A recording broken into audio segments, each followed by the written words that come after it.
ছোট ভাইকে বলেছিলাম যে পরীক্ষা যদি ভালো করো তাহলে তোমার জন্য একটা সারপ্রাইজ। তো প্রতিবারের মতো কিন্তু এবারও ভাই একটি সারপ্রাইজ পেয়ে গেল। আর গতবার তো এসএসসি পরীক্ষায় সবার একটাই কথা ছিল যে পরীক্ষায় যদি ভালো রেজাল্ট করো তাহলে তোমাকে একটি কম্পিউটার গিফট করা হবে। তো আলহামদুলিল্লাহ আল্লাহর অশেষ রহমতে এবং তোমাদের দোয়ায় কিন্তু ভাই এসএসসি তে অনেক ভালো রেজাল্ট করেছে। তো ভালো রেজাল্টের পুরস্কার হচ্ছে গত বছর ওকে একটা কম্পিউটার গিফট করা হয়েছিল, আর এইবার তো ওর পছন্দ মতো ওকে যা যা লাগবে সবকিছু শপিং করে দিয়েছি। আর এইদিকে কিন্তু সুপার শপে গিয়েছিলাম আর ছোট্ট বাবার জন্য অনেক কিছু নিয়ে এসেছি। আমি কিন্তু সুপার শপে একদমই যেতে চাই না, কারণ সুপার শপ হচ্ছে এখানে গেলে কিন্তু সবকিছু কিনে নিয়ে আসতে ইচ্ছা করে। আমার মনে হয় নিয়মিত এক মাস সুপার শপে গেলে আমি একদম রাস্তায় নেমে পড়বো, কারণ ওইখানে সবকিছু অনেক বেশি আকর্ষণীয়। আমার কিন্তু শুধু এই ছোট্ট বাবাই সাবান, দুধ, শ্যাম্পু, তারপর সেরলাক এই জন্য যেতে হয়। আর দেখো মাশাআল্লাহ কত বেশি খুশি হয়েছে, নিজের জিনিসগুলো কিন্তু ভালোই নিজে বুঝে নিতে পারে। কিন্তু সুপার শপের একটা জিনিস আমার কাছে অনেক ভালো লাগে, সবকিছু একসাথে পাওয়া যায়, সেজন্য এক এক দোকানে গিয়ে এক একটা খুঁজতে হয় না। আর এইদিকে তো তানিশার চকোস আর নুডলস হলেই চলে, কারণ তানিশার ফেভারিট জিনিস এগুলো। সবাই সবার পছন্দের জিনিসগুলো বুঝে নিচ্ছে আর অনেক বেশি খুশি হচ্ছে। আর এই খুশিটা দেখে আমার কাছে মনে হচ্ছে পৃথিবীর সবচেয়ে বড় পাওয়া হচ্ছে তোদের মুখে। আর তানিশা যেহেতু বাড়িতে পুডিং কেক বানায়, সেজন্য তানিশার পুডিং কেকের কিছু সরঞ্জামাদিও নিয়ে এসেছি।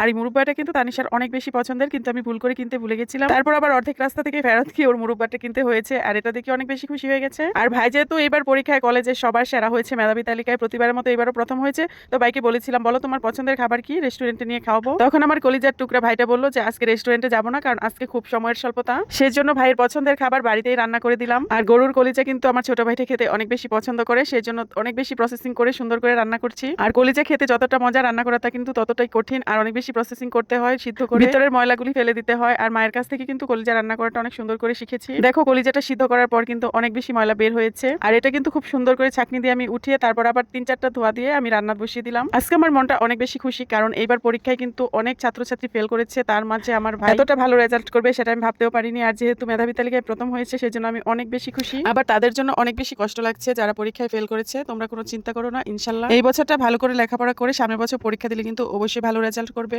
আমি চাই শুধু আমার ভাই না, এই বাংলাদেশের যত ভাই বোনেরা পরীক্ষা দিয়েছে সবাই যেন ভালো রেজাল্ট করে এবং সবাই যেন পরীক্ষায় উত্তীর্ণ হয়। সবার জন্য দোয়া এবং শুভকামনা। এবং ভাই তুমি অনেক বেশি বড় হও, বাবা মায়ের মুখ উজ্জ্বল করো। তো আজকের ভিডিওটা এই পর্যন্তই।